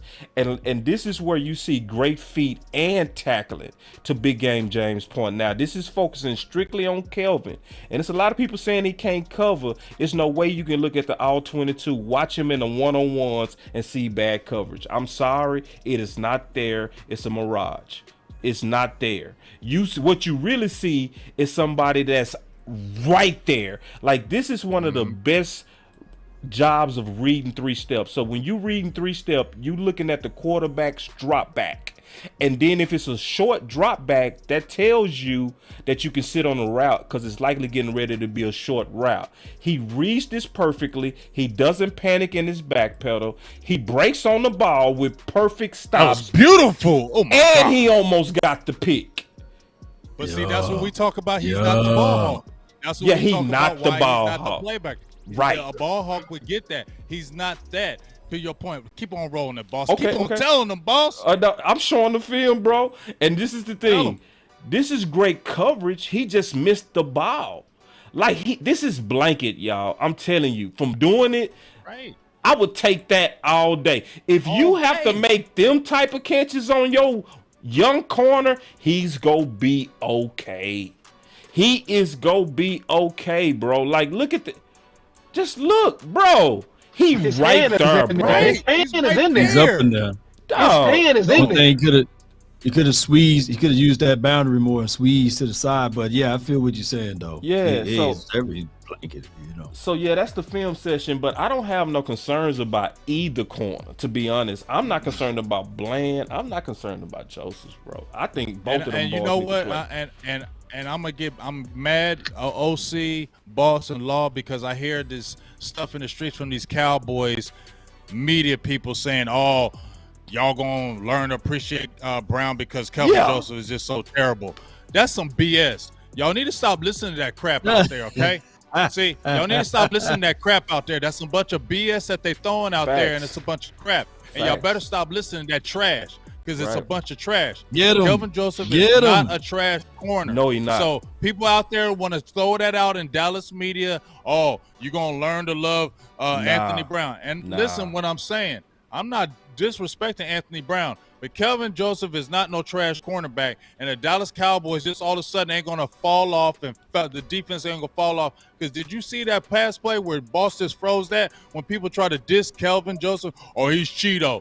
What? He just came in out of nowhere after Anthony Brown was hurt. Look at that coverage. He's right there. And his hand was right there. That's a great pass. Bro, that's just a great pass. How long has Matt Ryan been in the league? Man, he's been in the Super Bowl. He's a pretty damn good quarterback. That's a great pass and catch. And when we rolled the tape and he was showing you other things, you could see the anticipation with reps and confidence. Like I said, the only thing that's stopping Kelvin Joseph is Kelvin Joseph. In my opinion, reps. He need reps. Kelvin Joseph is stopping him. If he gets in that playbook and he really studies like he's supposed to, Kelvin Joseph can be a dog with the Dallas Cowboys. Facts. That's what I see. Hey, and I even got some AB film. I ain't finna get heavy into AB film, but if we, you know I am. But this is the deal, bro. You ain't gonna see that big of a difference between them boys. And you right, Big. That been getting on my nerves. Y'all go, cause see, this is what I hate, bro. Can I keep it real? I hate that. Go ahead. We have favorites, so what we do is we shoot slugs at other ones to be right. And we do that too much. That happened to Steele last year. People wanted to be so right that they was shooting shots at Steele because their favorite was Lyle Collins. Instead of just judging the film and letting the film speak, we want to be right. So it's a lot of people that like Anthony Brown. So what they do, they hit on Kelvin Joseph's and they hit on Bland. And then if they like Bland, then they don't like Kelvin Joseph's, and then they don't like AB. And if they like AB, they don't like. You see what I'm saying? It's like, come on, bro. Right. Let the film speak and let them boys work. And if we just let them work, bro, I'm happy with all these corners. And matter of fact, I feel like this: we not finna lose a step. Just like we didn't care when Tank went down and Michael Parsons stepped up, it's going to be almost the same way. We go barely miss AB. And not saying AB bad and not saying that he didn't play some good ball, but we are good, Dallas Cowboy Nation. And no doubt, the Cowboys didn't allow another point to be scored once AB went down. That's Anthony Brown. So, I'm not saying let's just celebrate that Anthony Brown is gone, but what I'm saying is that we got skill set. There was a reason why Kelvin Joseph was drafted in the second round versus an Anthony Brown that was drafted way in the late 6th and 7th. And I'm not saying that because of Bland, he's drafted late in the sixth round or something like that as well. But what I'm saying is that far as the talent levels, it's there. It's just that it need to be harnessed. Yeah. And I can clearly see that if more and more reps out of these guys, Kelvin Joseph, just like for Deion Bland, you will see some things start to work in our favor. And shout out to Deion Bland. I think we might see something special, Law. Yeah, we might see something special, man. Blessing in I think disguise, we might see something special. Real quick, what was y'all like Chris CB2? McAllister? Who would be y'all CB2 if you had to pick it right now? Who is your CB2? I want it to be CB2. Joseph. I want it to be Joseph. I want Bland in that slot. I think Bland, that's his spot right now. He plays it so damn good. He's so smooth in it. He's got a physicality. And let's keep it real, y'all. The slot is important, right? Yeah. When you throw that slot receiver in there, CD Lamb got 58% snaps in that slot, so we can't say that slot is weak. So we got to look at it. If you can get a Deron Bland in there shutting down a slot guy, you got your physical corner on one side, you got your playmaking corner on the other side. I'm sorry, y'all. And I'm not saying Bland is not. I mean, I'm not saying Kelvin Joseph is better than Bland because I don't believe he is. But what I'm saying is, according to the way you want to play it, Kelvin Joseph is your outside corner. Remember we was talking about it, boss, how Jordan Lewis, how they pigeonholed him in the slot because of his size, but he's really an outside corner, and that's really his best spot. Well, Kelvin Joseph's best spot is not the slot. I want him to play. I want him to get reps. And the more reps he gets, watch how good he can be your CB number 2. Deron Bland will be your dog at that nickel. I'm telling y'all, it will work perfectly and smoothly. Don't mess that up. Leave it like it is. Trust me on this, y'all. Trust me on this one. I think that you could go either way with this. I think that Deron Bland is more fluid, and I think that he really has the ball skills to attack. If you try to attack him one-on-one and ISO, like a lot of teams have attacked Anthony Brown the last several weeks, they always attack him on vertical routes ISO, right? And so I think if you do that, so if you have Bland out there, I think he has a better chance to make a play on the ball. Kelvin Joseph is good enough to play in the slot as well, and I think that Kelvin Joseph can really get dirty playing in the slot. I think he can get dirty, get up in their chest and jam them, knock them off routes, disrupt timing because he's so physical. But and they I don't think play that him Deron there just though. gives you the better play. Yeah. They don't play him there though. I'm giving an idea. They don't. No, you're right. Here's the thing. Here's the thing, though. In training camp, they didn't play Bland inside. They played Bland on the outside. And I've seen some reps with Kelvin Joseph playing inside. So I see a level of just strong intelligence out of Deion Bland for his ability to just snap right in, and they trusted him to play down inside. Like Boss Cowboy just said earlier, the two-way goals, man, you got all of that real estate that you got to cover, and you got to play with leverage when you're playing down inside, and they trust that kid to step in, and he did that job without hiccups. And by him being a rookie, I just showed you guys what Asante Samuel did his second year. When everything kind of slow down, you can overanalyze things. So I don't want that for my guy Deion Bland. So you keep him right there inside the slot, right? And just keep everything simple for him. And if Kelvin Joseph is going to be your outside corner for the remainder of this year, let it be. But the main thing is letting him get these quality reps. I think that will benefit all of us if he get more and more reps, take the training wheels off, scrape his knees, get burned a few times, a few times more, and get back out there. Be ready. And I'm gonna say something. I see it just a little differently. I think you play matchup football. That's what I think you do. I don't think you proselyte either one of them to the slot or to the outside receiver. I don't think you do that. I don't think that's smart. I think that when you get into the playoffs and the tough games, you're going to have pieces being moved around in the same way Lamb is moved around, in the same 1A receiver, Justin Jefferson, he's moved around a lot by the Vikings. I think you play matchup football, and thus you might have either one of them playing slot based upon the scenario. That's what I think. Also, real quick, shout out to the OC for making a studio out of his vehicle. It's nobody better than doing that as the OC. The OC will make a studio out of his vehicle. Y'all didn't notice he was driving at first. Then he parked his car, put that light on. That boy looking real good. I appreciate the professionalism. He look clear. He look clear as good. Man, I appreciate the professionalism, my brother. Is hard as hell. See, CB2, short term, I agree with you, Big. Leave it like it is. Joseph's on the outside, Bland on the inside. But in the near term, I agree with the OC.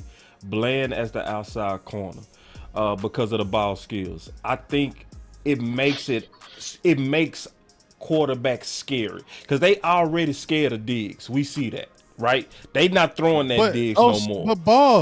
But boss, look at it though. I'm hear what you're saying, but he's playing in the slot, and Kelvin was on the outside and he got 2 damn picks. True. Doesn't he get more playmaking? He's going to get more opportunities in that slot. No, there you right, but I'm talking about when they go to a base defense. On a base defense, you're going to be out there with 2 corners, so you got to pick a starter. You know what I mean?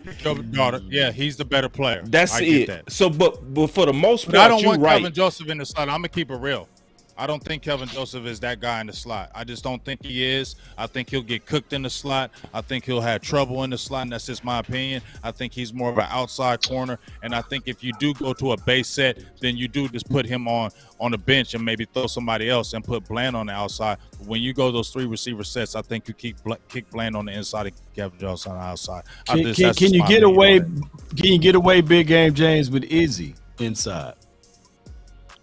I definitely think you because I don't trust it, but I think you can because if you looked at the games, if you look at the games, they threw Izzy on the inside and he's played damn good there because he's long and lanky.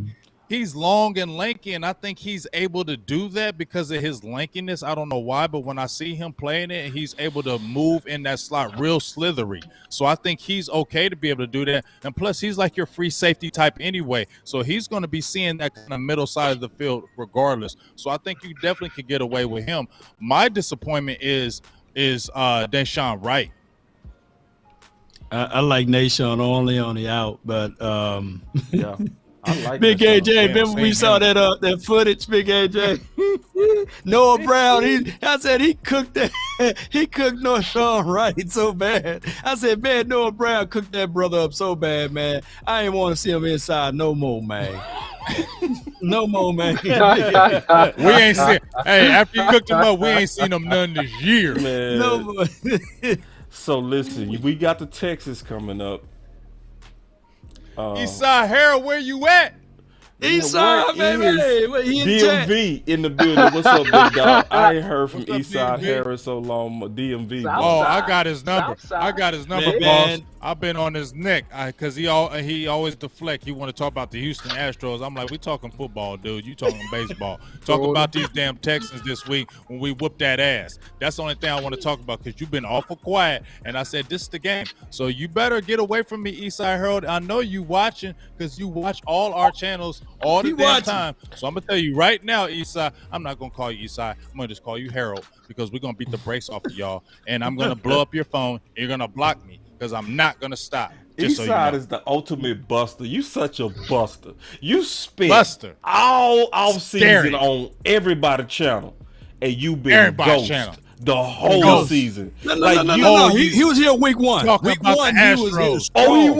Week 1. He was here week 1. So whack, Harold. Week 1 and week 2, he was with us. So whack, bro. Can't stand you Texas fans. Man, I can't stand little the brother. So listen, little brother. What's your thoughts with these Texans, baby? I don't want to beat up Eastside. Ain't no thoughts. Right.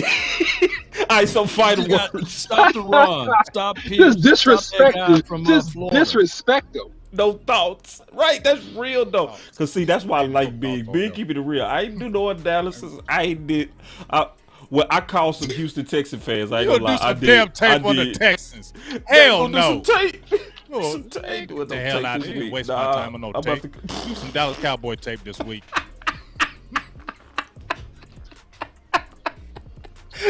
Oh man! All right, so fighter words, bro. Sure, you know how I do it. Fighter words. I'll kick it off. Kick it off. I would say, let's stay diligent. I found out something. A friend of mine sent me something. He said, "Boss, I was watching a show Friday, and it was on Pick Six. And he said." John Machota said something that made me know that our voice matter. I was like, what? He said, bro, John Machota said Jerry and Steven check Twitter every 2 days and they get a report to see what the fans are doing and what they're trending. I said, send it to me. And he sent it to me. I listened to it. John Machota just said it.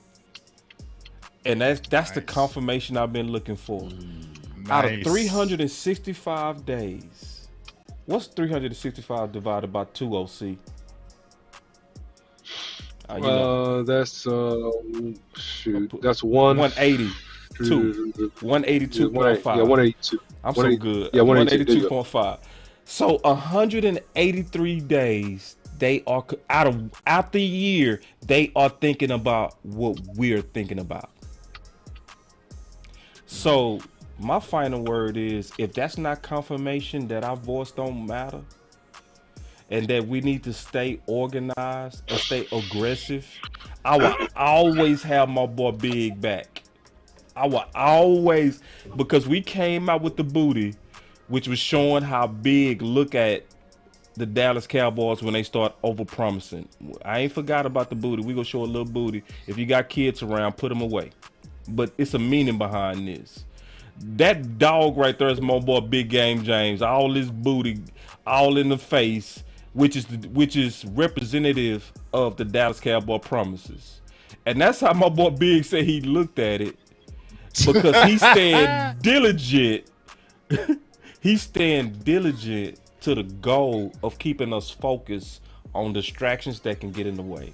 So as my final word, I would say, hey man, we getting ready to have a good time. We got weaker opponents coming up.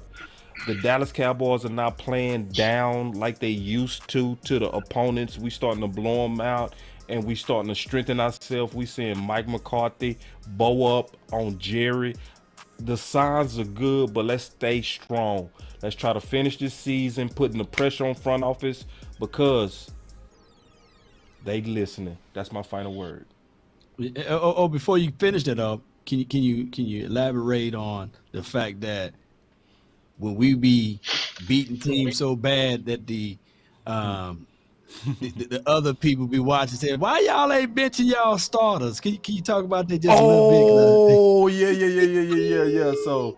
yeah. So Lord Brunson, one of the Philly content creators, came out and was like, that we sit our starters when we blowing teams out. And what's sad is Lord didn't even recognize that it wasn't even our starters. He didn't recognize the ball. That blowout was by our backups. That's how deep we are, baby. That's how deep we are. Good point, Lord. Yeah, thank you for adding to that fighter word. Let me hit you with a button, big dog. 3, 2, 1, drop it. Appreciate it, Lord. You're listening to nothing but the best. Drop it hard. Let's go. Yeah, so I'm gonna grab that clip, because I'm gonna keep that clip in our permanent archive, because people need to know that they listening to us. Yeah, I love it. Well, I'm gonna jump right in and I'm gonna go with my final word. My final word is this: is there change really on the horizon with this organization? That's what my final word is, because I said it numerous times that I like the way they courted OBJ. Now I get it, what he did, and the knee might not be ready, all that, but I appreciate them going hard for a player that can be as a difference maker. Right. Because I haven't seen that from this organization. I've seen them say, yeah, we made an offer and they didn't like it and that's it. But they genuinely put a courtship on him. They genuinely send out players. They genuinely sit down and try to talk, and let's try to make it work. And if the other side was ready with that knee and everything was together, I think you would have seen an OBJ signed here in Dallas. I really 100% believe that if his knee was okay and he was ready to go, Dallas would have signed him. That's what I feel in my heart. And that's what makes me feel like I don't feel like the organization did a total switch, but I have seen a little bit of change. And I think that's coming from Jerry, because Jerry is realizing I'm 80 years old. I ain't got a lot of time left, so I ain't got time to play around. So whatever I need to do to make this team to get over the hump, I'm going to do it. And I felt like this was one of those ways with OBJ where it's like, look, we got a damn good team, but I want to add to because I'm trying to get a chip. And I felt that with that. And that gave me a little hope. You get what I'm saying? Because I've been very on this organization and the front office for not going out and trying to get a guy like that. And they actually did it. And I don't think it was false. I think they really were trying to get him, and if everything worked. So I'm just saying that made me feel a little better about the Dallas Cowboys, because I've been on their neck about certain things. And also, I can't lie. I can't front. I like the pulse of the team. I like the pulse of the team. I like how Mike McCarthy is doing it. I like Mike McCarthy as a coach. I like how he has the team together. I like I'm gonna give a shout out to Stephen Jones right now. Remember, I always get on you, nuts. Remember, I'm always been on your ass. I'm gonna give you a shout out for where you're doing it with these young players, because I am excited to watch these young players. You got them on rookie deals. You know how to manipulate the cap. I've never been mad at you about that. And even if you signed OBJ, it would have been a contract that would have been good for the Cowboys. So I'm going to give him his props. That's real. Right now, you have to. I can't hate on you right now. I still don't like a little bit of things. But if we look at the team in the position that they're at, it's a great blend of middle-aged type players, a plethora of young players, and it's a lot of talent. So I can't hate on that. So, hey, I'm going to just say that's my final word. Good job, front office. Man, that's a good one. Good job, front office. Real talk. Yeah, so listen, the Cowboys just need to be steady. If the Cowboys are steady, we go be in really, really good shape. The whole motivation behind this stretch of games is to have no letdown games. No letdown games. Come out, be sharp, take care of business early, and by the end of the third, your second string should be in. That's how these games should go if you take care of business. So I really like where the Cowboys are right now in terms of their motivation. I think that we have to really, really be focused. And if I was a coach on that staff, I would really be echoing the message. We got to catch Philly. We got to keep pace with Philly. We got to make that game that we play with Philly at the end of the year extremely meaningful. Not that they already won the division, because we want to get home field advantage. We want to get to the Super Bowl. We want the road to the Super Bowl to go through Dallas, Texas. And we want to have the whole stadium blue and white and people hanging out and have them call the fire department because we done broke all kind of codes because there's too many people there. That's what we want. So, Cowboys, if you just maintain the focus and be steady, just be steady. If you steady and you show up and you take care of business, we're going to be in good shape. That's my final word. The OC. There's no emotions, no friends, no loyalty. Straight business. Straight business. Put hashtag straight business in the chat. All right, and we got Law Nation. Before Law go, I do want to say, man, my boy Law is almost at 100,000 subs. We talking about somebody. Smash the subscribe button. Yeah, man, we talking about somebody who did that Beastie. Also on his own, 100% from the mud. From the mud, the best in the game. Best in the game. Best in the game, man. So I want to say something real quick before he give his final word about my dog Law. Cause some of y'all gonna say hello to Chat Sports, no, or any other company that is not independent. Everything that's coming off Law channel, his fingers and his hands was on it. It's not a team, it's not a corporation, it's all Law. So I just want to say that because we got a guy that's in our community that's the #1 independent YouTuber and social media specialist in the world. So I just wanted to say that, man. I wanted to give my boys props. I'm honored to always do shows with this dude, man. Yes, I just sir. want to say that just real quick before he give his final word. He's a good dude. I'm gonna jump in there. I gotta give it now. I gotta give it to you too, Law. I was talking to my girl the other day. I was like, man, this dude got 90K. I remember when it was like 30K. I remember when it was like 30, then it was like 50, then it was like 60, and it's 70, and now it's at 90. Yeah. Do y'all understand how hard that is to do it as an Yes. independent content creator? Yeah. Y'all don't understand how hard that is. And do you understand how many content creators are out there for the Dallas Cowboys? Right. And Law is on top. Still. Independent. Independent. You remind me of Young Dolph. Yeah. Young Dolph. Yeah, I love him. Independent. We were talking, me and my girl was talking about it. You remind me of Young Dolph. Stayed independent, was independent, rider, dog, all that.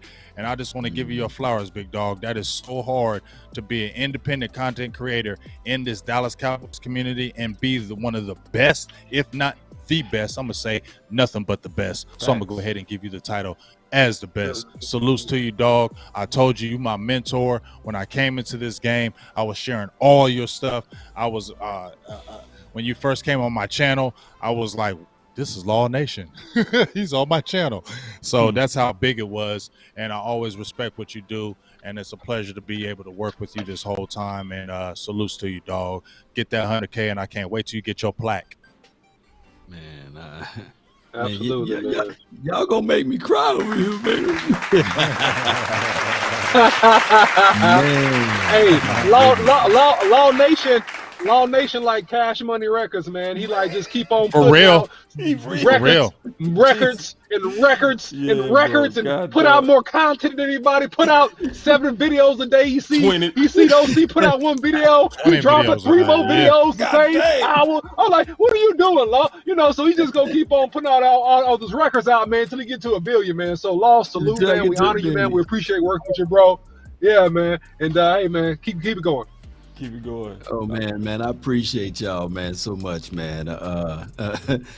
Kid, right before we went live, man, my guy Boss was like, hey, I bet you he got that video out already, man. Mackenzie Alexander. And he did. I said, I bet that McKenzie video already done. I said, yeah, I bet that McKenzie. Then you Google it, you saw my name up there, Law Nation talking about Mackenzie Alexander. You know what I'm saying? And the news is always news, man. Oh, my goodness, always news. Yeah, man. And I appreciate y'all so much, man. I don't like the Cowboys at all. Y'all know I love the Cowboys, and I wake up in the morning, I think about the Cowboys. Go to sleep at night thinking about the Cowboys. You know, so it is what it is. And I thank y'all, man. But my final word is this right here. Just beat the Texans. Beat the Walmart Cowboys, because that's who the Texans are, low-key. They are the Dollar General Cowboy brand down there. They trying to put the star on their little horse or whatever they got, little cow, whatever they got down there. And that's just what it is. So we're going to show up, show out, and we're going to beat them down once again. It's just what we do to those Texans. I can't stand them, man. So let's get this dub this weekend. It's still the same philosophy. Control the TOP, run the ball, stop the run, and Dak, just take care of the ball. Dak, you know, on the final stretch, Dak, do me a huge favor. Let's not get no turnovers, man. We gotta slow that down. We gotta get focused in and locked in, because when the playoff time come here, there will be zero excuses for this team, and they're gonna have their eyes fixated on you.